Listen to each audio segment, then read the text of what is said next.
Voilà, on va continuer sur cet abattement. Alors là, je vais vous faire écouter un petit reportage qui est construit par France 2. Vous allez voir un peu de quoi il s'agit.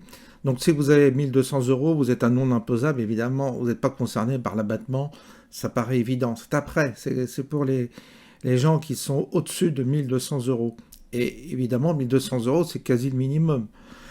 On va regarder aussi cette information que je vous ai passée au début, et puis qu'on va regarder à nouveau. Alors, les retraités français installés en Algérie, ça veut tout dire. Donc, sur 1000 allocataires, 179 seulement sont fiabilisés. Ça veut dire même pas 18%. 691, ça veut dire la grande majorité, 70% des allocataires n'ont pas été retrouvés. Et puis, vous avez 130 allocataires qui sont sur 1000, c'est-à-dire 13% qui sont décédés. Et on continue à leur envoyer l'argent. Bon, soit dit en passant, je pense que ça pourrait vous énerver, cette information. Et je pense que tout le monde devrait se saisir de cela avant d'attaquer les retraités moyens, les petits retraités, mais pas les petits tout petits, ceux qui gagnent 1000 euros, ceux qui gagnent, je dirais, entre 1200 et 2000 euros, les classes moyennes, quoi. Les petites classes moyennes, eux, ils vont encore payer, ça c'est clair. On va écouter justement ce que nous dit ce reportage à ce propos. 10% d'abattement fiscal, cette ligne sur la déclaration d'impôt des retraités pourrait disparaître.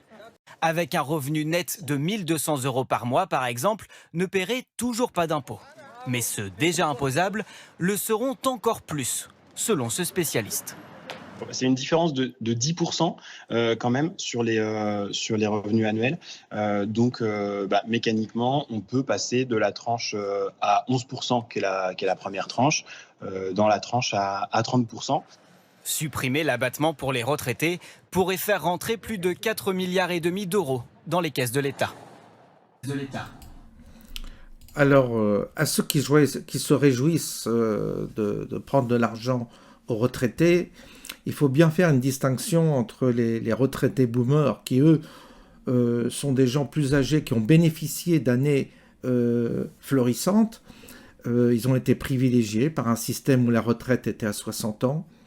Et puis, où le calcul des cotisations n'était pas le même qu'aujourd'hui. Aujourd'hui, par exemple, je prends mon cas, je suis né en 1960, j'ai 64 ans, j'ai pris ma retraite à l'âge légal 62 ans.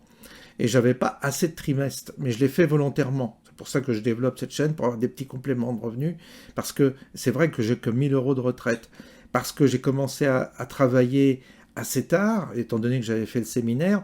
Donc j'ai commencé à travailler à 22 ans, bien que je faisais des petits boulots l'été. Et puis j'ai eu des ennuis de carrière. J'ai eu des incidents de carrière. J'ai été à mon compte, je ne me suis pas payé pendant 2 ans. J'ai été au chômage, j'ai fait une formation où je n'ai pas été payé. Donc tout cela vient gréver, si vous voulez, ma vie professionnelle, ce qui fait que pour avoir une retraite, ayant travaillé quasiment toute ma vie à taux plein, et avoir donc à peu près 1600 euros de retraite par mois, c'est-à-dire 600 euros de plus par mois que je n'ai actuellement, j'aurais dû prendre ma retraite à 67 ans. 67 ans. Donc les choses ont bien changé. Ce qui veut bien dire qu'aujourd'hui, on doit distinguer les gens de ma génération qui, eux, j'en connais d'autres autour de moi, hein, je vous assure, on a tous un peu des carrières chaotiques parce que la situation économique ayant évolué, on n'a pas ces gens qui ont fait des carrières toute leur vie dans le même domaine. On trouve ça chez les fonctionnaires, mais à part les fonctionnaires, je dirais que c'est eux qui sont encore privilégiés parce que celui qui est rentré à 18 ans dans la fonction publique, il prend sa retraite à 62 ans, ou 64 ans aujourd'hui, il aura une retraite convenable. Mais tous ceux comme moi qui ont travaillé dans le privé, qui ont changé, qui ont connu le chômage et tout ça, nous on a des retraites de merde. Et on appartient à cette génération qui a commencé dans une époque où c'était plus les 30 glorieuses. Pour ça, il faut bien distinguer les 30 glorieuses et ceux qui sont arrivés après. Et c'est pour ça que vous avez beaucoup de gens de mon âge, jusqu'à 70, 75 ans, qui ne roulent pas sur l'or. Pourquoi? Parce qu'ils ont eu ces mêmes difficultés que moi. Ils ont eu des incidents de carrière, ils ont eu des périodes au chômage, maladie, tout ce que vous voulez. Et tout ça vient évidemment gréver la retraite, le montant de la retraite, qui est calculé maintenant sur 25 ans. Ce qui veut dire que vous avez vraiment une distinction à faire entre, je dirais, ceux qui ont connu les Trente Glorieuses et les autres. Puis concernant les fonctionnaires aussi, il faut savoir que nous, on a eu le cas, j'ai eu le cas quand j'étais fonctionnaire, celui qui n'a pas monté de grade, celui qui n'a pas évolué dans sa catégorie, il se retrouve avec 1100, 1200 balles par mois, hein, pas plus. Hein, je dirais le petit fonctionnaire, et les fonctionnaires qui travaillent pour les mairies, vous savez, pour les territoriaux, eh bien, eux, ils ont des petites retraites. Hein, ils ont gagné l'équivalent quasiment d'un SMIC toute leur vie, et un petit peu plus que le SMIC. Et vous savez, les cantonniers, les gens comme ça, ils n'ont pas des grosses retraites. Donc, là aussi, il faut bien voir que beaucoup se retrouvent avec des petites retraites. Hein. Et donc, voilà, bon, c'est une réalité. Et aujourd'hui, une petite retraite, tu ne survis plus. Si tu n'es pas propriétaire, c'est une catastrophe. Et là aussi, ça va avoir un impact, ce n'est pas dit dans le reportage, ça va avoir un impact sur les aides sociales, les APL pour ceux qui sont locataires. C'est-à-dire que quand vous touchez vos APL, vos aides sont calculées en fonction de votre revenu fiscal. Et là, justement, le fait de monter de catégorie, vous n'aurez plus droit à certaines aides, ce qui veut dire que vos impôts vont peut-être augmenter et vos APL eh bien, vont peut-être baisser.